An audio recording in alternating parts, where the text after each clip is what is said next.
नमस्कार, मेरा नाम ज्ञानेश्वर है और आप देख रहे हैं लाइव सिटीज। बिहार विधानसभा चुनाव 2020 और टिकट की रेस में आज हम चर्चा करेंगे नालंदा जिले के हरनौत विधानसभा क्षेत्र की। हरनौत का नाम आते ही आप समझ जाते हैं कि यह विधानसभा क्षेत्र कितना महत्वपूर्ण है। यह महत्वपूर्ण इसलिए है क्योंकि यह नीतीश कुमार का, बिहार के मुख्यमंत्री, जदयू के राष्ट्रीय अध्यक्ष नीतीश कुमार का गृह विधानसभा क्षेत्र है। मतलब इसी विधानसभा क्षेत्र के कल्याण बिघा गांव में नीतीश कुमार का जन्म हुआ। यह दूसरी बात है कि बाद में वे बख्तियारपुर में पले बढ़े, वहां के मतदाता बने और अब पटना में मतदाता हैं। तो जेडीयू के लिए, नीतीश कुमार के लिए यह विधानसभा क्षेत्र बहुत ही महत्वपूर्ण हो जाता है। सबसे पहली बार नीतीश कुमार हरनौत से ही विधायक बने थे।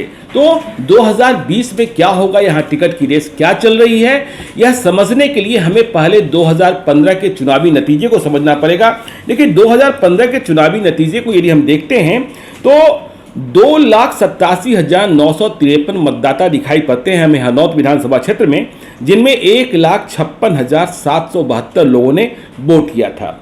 और जीत मिली थी जेडीयू के हरिनारायण सिंह को, मतलब महागठबंधन के उम्मीदवार तब थे।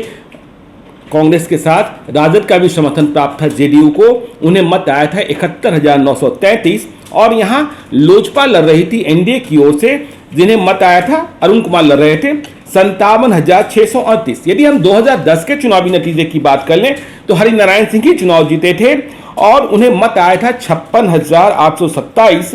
तब एलजेपी के उम्मीदवार अरुण कुमार को मत मिले थे 41,785। अब देखिए 2020 में क्या होना है। नीतीश कुमार के लिए महत्वपूर्ण तो है ही हरनौत। तो हरिनारायण सिंह जो जीते हुए विधायक हैं जेडीयू के, नीतीश कुमार बहुत सम्मान भी करते हैं, लेकिन उनकी उम्र हो गई है करीब 80 साल। 2015 में जब ये चुनाव लड़ रहे थे तो उनकी उम्र 75 साल थी, 75 ईयर्स। तो अब 2020 में ये बड़ा सवाल है कि क्या 80 साल के हो चुके हरिनारायण सिंह को जेडीयू फिर से टिकट देगा। कई लोगों को संशय है, हमें भी संशय है।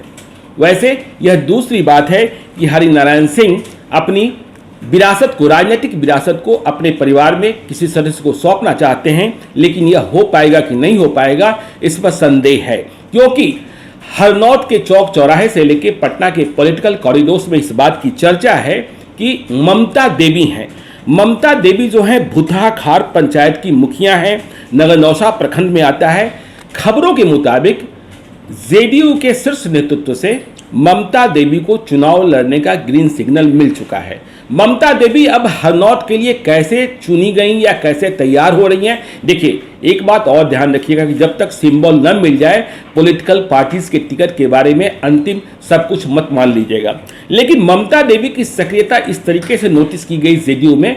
यह बात सही है कि ममता देवी को नीतीश कुमार व्यक्तिगत रूप से नहीं जानते थे, लेकिन नालंदा जिले में नीतीश कुमार की जितनी सभाएं होती थी वहां ममता देवी बिना किसी बुलावे के, बिना किसी के कहे, महिलाओं के एक बड़े समूह के साथ वहां उपस्थित हो जाती थी।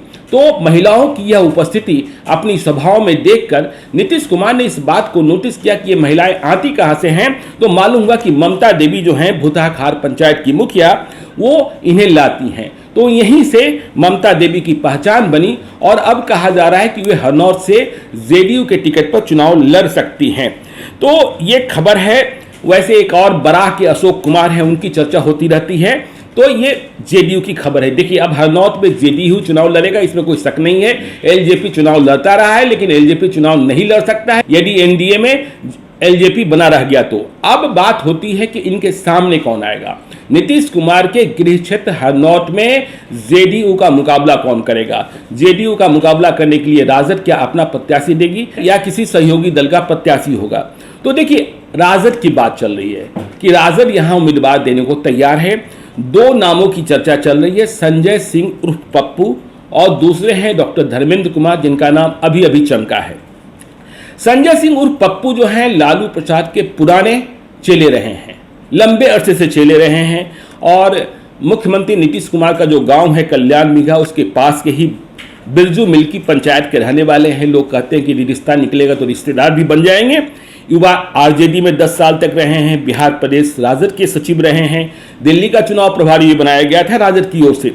और संजय सिंह पप्पू के बारे में यह कहा जाता है कि जो लालू यादव के तांत्रिक गुरु पगला बाबा जो अब नहीं है, समाधि ले ली थी उन्होंने 2018 में, तो पगला बाबा के शिष्य संजय सिंह उर्फ पप्पू रहे हैं और इनके साथ ही लालू यादव जो तंत्र और ये सब सिद्धि होती थी, तो ये सब चलता रहता था। और कहा जाता है ये कि 2015 के चुनाव के पहले भी पगला बाबा ने संजय सिंह उर्फ पप्पू के बारे में लालू यादव को कहा था कि इसे अपना आशीर्वाद दे देना, लेकिन 2015 की परिस्थिति ऐसी बनी कि महागठबंधन बना और महागठबंधन में राजद को चुनाव नहीं लड़ना था, जेडीयू को ही चुनाव लड़ना था, इसलिए हरिनारायण सिंह को टिकट मिल गया। तो संजय सिंह उर्फ पप्पू की चर्चा चल रही है, लंबे अरसे से हुए हरनौत में काम कर रहे हैं, गांव घर गए हैं, लंबा जनसंपर्क किया है। जब कोरोना काल आया तो सैनिटाइजर बंटवाया, मास्क बंटवाया और कई गांवों को सैनिटाइज कराया। तो देखना है कि संजय सिंह उर्फ पप्पू पर लालू प्रसाद की कृपा होती है कि नहीं होती है। लेकिन इधर के दिनों में एक नया नाम डॉक्टर धर्मेंद्र कुमार, देखिए ये संजय सिंह उर्फ पप्पू जाति से कुर्मी है, अवधिया कुर्मी हैं, लेकिन डॉक्टर धर्मेंद्र कुमार जो दूसरा नाम चल रहा है वो जाति से चंद्रवंशी हैं। ये तेज प्रताप यादव के उम्मीदवार बताए जाते हैं, तेज प्रताप यादव ने इनका नाम आगे किया है। इसके बाद ये चर्चा में है। ये मूल रूप से हिल्सा के रहने वाले हैं, पटना में प्रैक्टिस करते हैं, डेंटिस्ट